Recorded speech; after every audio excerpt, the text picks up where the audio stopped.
మన దేశానికి ఎంతోమంది ప్రధానులు వచ్చినా సరే మన్మోహన్ సింగ్ గారు ఎందుకంత ప్రత్యేకం. భారతదేశ ఆర్థిక వ్యవస్థని 1991కి ముందు, 91 తర్వాత అని ఎందుకు చెప్తారు? అసలు ఆ 91లో ఏం జరిగింది? ఆ సమయంలో మన్మోహన్ సింగ్ గారి పాత్ర ఏంటి? మరో పాకిస్తాన్, శ్రీలంక లాగా దివాలా తీయాల్సిన భారత ఆర్థిక వ్యవస్థని ఎలా పరుగులు పెట్టించారు? సోనియా గాంధీ చేతిలో కీలుబొమ్మగా మన్మోహన్ సింగ్ గారిని ఎందుకు అభివర్ణిస్తారు? ఇలాంటి మరిన్ని విషయాలు ఈ వీడియోలో చూద్దాం. ఎందుకంటే ఇలాంటి ప్రధాని కోసం, ఆయన చేసిన సంస్కరణ కోసం మన భావితరాలకి ఎంతో కొంత చెప్పాల్సిన బాధ్యత మనపై ఉంది. కాబట్టి ఈ వీడియో ఎక్కడ స్కిప్ చేయకుండా చూడండి.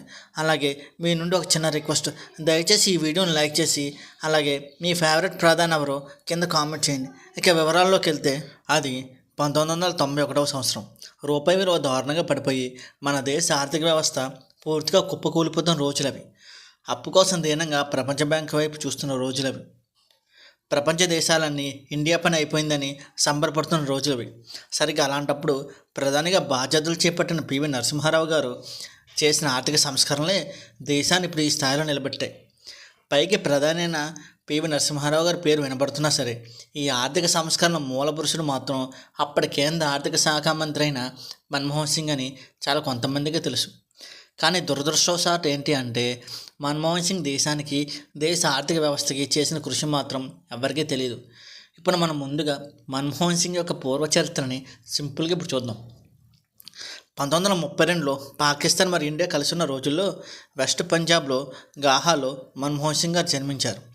అయితే 1947 జరిగిన దేశ విభజన సమయంలో పంజాబ్ రెండు ముక్కలుగా విడిపోయింది. అప్పుడు చాలామంది వెస్ట్ పంజాబ్ నుంచి ఈస్ట్ పంజాబ్కి, అంతే ఇప్పుడున్న ఇండియా భూభాగంలో ఉన్న పంజాబ్ ప్రాంతానికి చాలామంది వలస వచ్చారు. అలా వచ్చిన కుటుంబంలో మన్మోహన్ సింగ్ కుటుంబం ఒకటి. దేశ విభజన ముందు ఉర్దూ మీడియంలో చదివిన మన్మోహన్ సింగ్ దేశ విభజన తర్వాత అమృత్సర్కి చేరుకున్నాక హిందూ కాలేజీలో చదివారు. అలా 1952 పంజాబ్ యూనివర్సిటీలో గ్రాడ్యుయేషన్ పూర్తి చేశారు. అదే యూనివర్సిటీ నుండి 1954లో పీజీని కూడా పూర్తి చేశారు. ఇక 1957లో యూకేలోని కేంబ్రిడ్జ్ యూనివర్సిటీ నుండి ఎకనామిక్స్లో ఎంఫిల్ పూర్తి చేశారు. 1957 నుండి 59, 63 నుంచి 65లో పంజాబ్ యూనివర్సిటీలో లెక్చరర్గా కూడా పనిచేశారు. 1964లో ఇండియన్ ఎక్స్పోర్ట్స్ పాలసీ మీద బుక్ కూడా రాశారు. 1966, 69 ఐక్యరాజ్య సమితిలో, 71 సమయంలో కేంద్ర వాణిజ్య శాఖలో ఫైనాన్షియల్ అడ్వైజర్గా కూడా పనిచేశారు. అంతేకాకుండా 1980, 82లో ప్లానింగ్ కమిషన్లో మెంబర్గా కూడా పనిచేశారు. 1982 సమయంలో ప్రణబ్ ముఖర్జీ గారు ఆర్థిక మంత్రిగా ఉన్నప్పుడు మన్మోహన్ సింగ్ని ఆర్బీఐ గవర్నర్గా నియమించారు. అలా 1982, 85 మధ్యలో ఆర్బీఐ గవర్నర్గా పనిచేశారు. తరువాతి కాలంలో ప్లానింగ్ కమిషన్ వైస్ చైర్మన్ గాను, అలాగే ఐక్యరాజ్య సమితిలో ఇండియా తరపున సౌత్ కమిషన్ సెక్రటరీగాను పనిచేశారు. ఈలోగా అనగా 1991లో దేశంలో రాజకీయంగాను, ఆర్థికంగాను తీవ్రమైన సంక్షోభం ఎదురైంది. 1990ల ప్రాంతంలో సంకీర్ణ ప్రభుత్వాల కారణంగా దేశ ఆర్థిక వ్యవస్థ కుంటుపడింది. విదేశీ నిల్వలు కూడా చాలా తక్కువ స్థాయిలో ఉన్నాయి. అది ఎంతలా అంటే క్రూడ్ ఆయిల్, మెడిసిన్, కెమికల్స్ లాంటివి దిగుమతి చేసే స్థాయిలో మన దేశం లేదు. అదే సమయంలో 1990లో అమెరికా, గల్ఫ్ దేశాల మధ్య యుద్ధం జరిగింది. దీంతో క్రూడ్ ఆయిల్ ధరలు బాగా పెరిగాయి. అప్పటికే విదేశీ నిల్వలు తక్కువ స్థాయిలో ఉన్న మన దేశం ఎక్కువ రేటుతో ఆయిల్ కొనలేక దేశం దివాలా తీసే స్థాయికి చేరుకుంది. ఇక అదే సంవత్సరంలో 1991లో రాజీవ్ గాంధీ హత్య జరిగింది. దాని తరువాత ఎన్నికల్లో అనగా 1991 ఎన్నికల్లో కాంగ్రెస్ పార్టీ అధికారంలోకి వచ్చింది. ఎన్నికల తర్వాత పివి నరసింహారావు గారు ప్రధాని అయ్యారు. అప్పటికే కేవలం 2500 కోట్లు మాత్రమే విదేశీ నిల్వలు ఉన్నాయి. అప్పటికి మన దేశాన్ని 2 వారాలు మాత్రమే నడిపే స్థాయిలో ఉంది.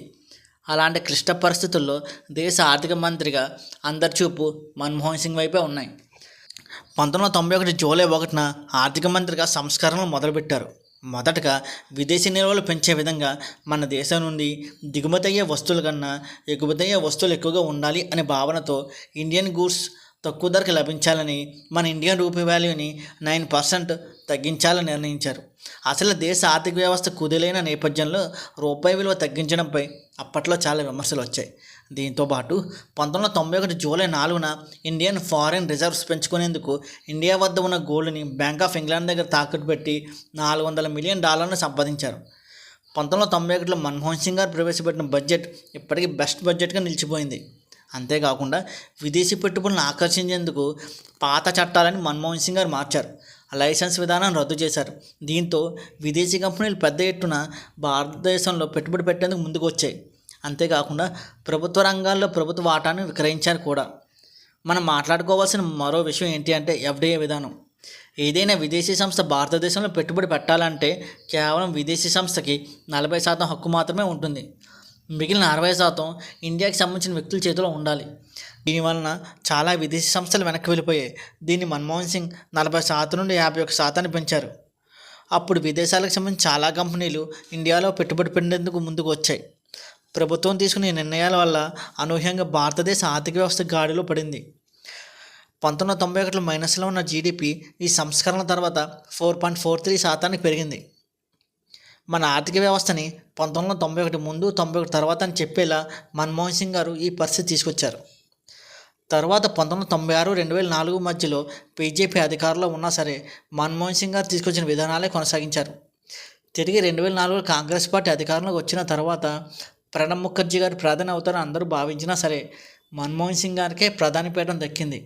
ఇలా ఆయన 2004 నుండి 2014 వరకు ప్రధానమంత్రిగా కొనసాగారు.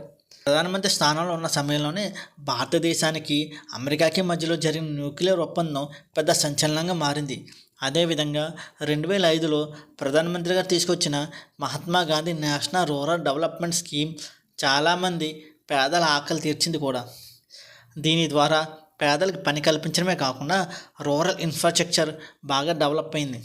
అంతేకాకుండా 2005లోనే పారిశ్రామిక రంగానికి ఊతం ఇచ్చేలా ప్రత్యేక రాయితీలు కల్పిస్తూ ప్రత్యేక ఎస్సీజెడ్లను ఏర్పాటు చేసింది మన్మోహన్ సింగ్ ప్రభుత్వంలోనే. దీని ద్వారా ఐటీ, టెక్స్టైల్, సిమెంట్ రంగాలు చాలా బాగా అభివృద్ధి చెందాయి. ఇక 2006, 2007 హైయెస్ట్ జీడిపి రేట్ని అనగా 10.8ని ఇండియా నమోదు చేసింది. అలాగే 2008లో రైతు రుణమాఫీ కూడా వ్యవసాయ రంగంలో విప్లవాత్మక మార్పు తీసుకొచ్చింది కూడా మన్మోహన్ సింగ్ గారే. అంతేకాకుండా ప్రభుత్వ రంగంలో జవాబుదారీతనానికి రైట్ టు ఇన్ఫర్మేషన్ యాక్ట్ కూడా తీసుకొచ్చింది మన్మోహన్ సింగ్ గారే. యూనిక్ ఐడెంటిఫికేషన్ అయిన ఆధార్ కార్డు తీసుకొచ్చింది కూడా ఈయనే. రెండవసారి ప్రధానమంత్రి అయిన తర్వాత అనేక కుంభకోణాలు ఈయన హయాంలో బయటకు వచ్చాయి. దీంతో సోనియా గాంధీ చేతుల ఆటబొమ్మ అని విమర్శలు కూడా ఎదుర్కొన్నారు. అంతేకాకుండా ఈయన యాక్సిడెంటల్ ప్రైమ్ మినిస్టర్ అని చాలామంది విమర్శించేవారు కూడా. అయితే ఎన్ని విమర్శలు వచ్చినా సరే ప్రధానమంత్రిగా, ఆర్థిక మంత్రిగా ఆయన దేశానికి చేసిన సేవ ఎప్పటికీ మర్చిపోలేం.